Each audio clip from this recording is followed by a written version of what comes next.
Okay, this is the Kentucky Multi-State Pharmacy Jurisprudence Exam Review, and starting off with the Board of Pharmacy. There are 6 members of the Board of Pharmacy. They're all appointed by the governor. Associations can submit recommendations, but they can't make a decision. That is in the hands of the governor. 5 members are pharmacists. 1 member is a citizen at large. They're all Kentucky residents in good standing with the board, and no 2 can be from the same county. All must be from different counties, okay? And members can only be reappointed once. They have 4-year terms, so that means nobody can serve more than 8 years. They elect a president annually. He can serve for 2 years. That means he can be reelected once. They can have other offices if they're necessary, like secretaries, stuff like that. And then officers can serve for 2 years. That means, again, they can be reelected once.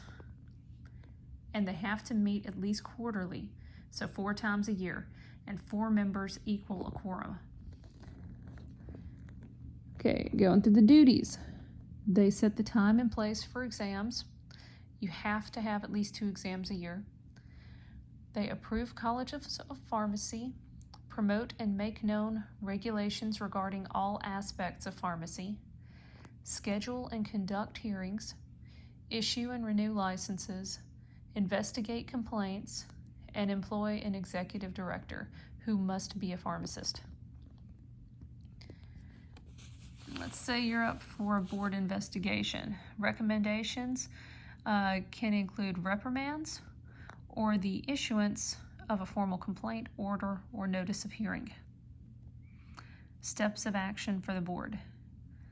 They deliberate on all cases in a closed setting, so no open settings. You can have, number 1, you can have 4 different steps of action for the board. First step, agreed order. It's a written statement the pharmacist and the board can sign that says the matter is dealt with. Violation and punishment are identified in the document, and a notice must be provided so the pharmacist can get a lawyer if need be. There's also an administrative conference, which is between the pharmacist's attorney, the executive director, and the inspector who conducted the inspection that led to action from the board. They can have a settlement conference between the attorney of the pharmacist and the board's attorney, and a hearing. A hearing officer presides and can rule on all matters, control the procedure, and include or exclude evidence. Okay, types of disciplinary action. If you get in trouble, you can be subject to suspension of license, revocation of license, fines, additional CE, or jail time.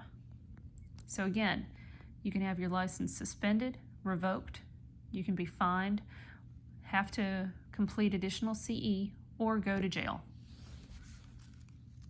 Let's turn this page.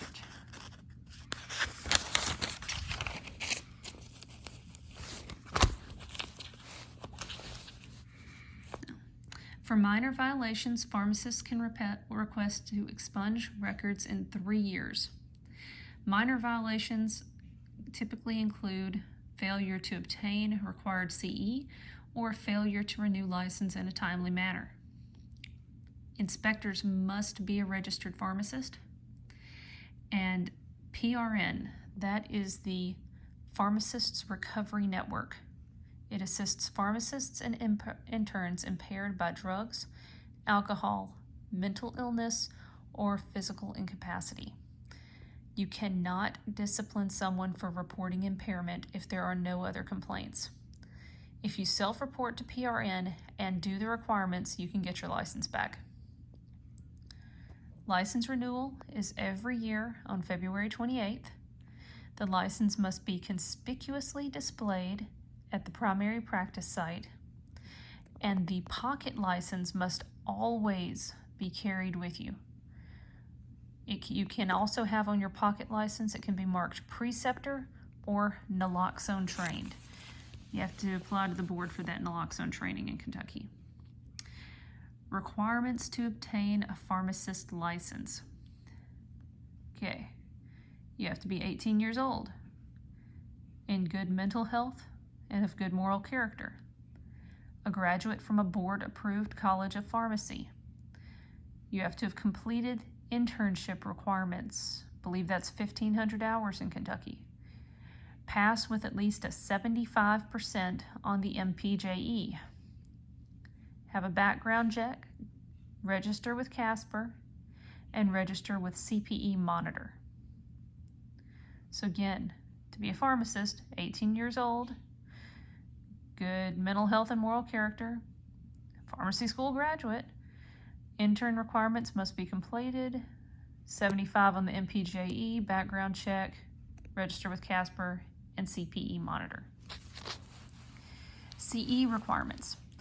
Every year you have to complete 15 hours of CE and keep those records for 3 years. The time to complete these CE hours is between January 1st and December 31st of each year. But again, you renew when? February 28th. Intern hours. You have to have 1,500 hours, and they may obtain all during the 4th year of your advanced practice rotations. Max of 400 hours from work or research. To be an intern, you have to be in an approved college of pharmacy, registered with the Kentucky Board, and must carry an ID on you at all times.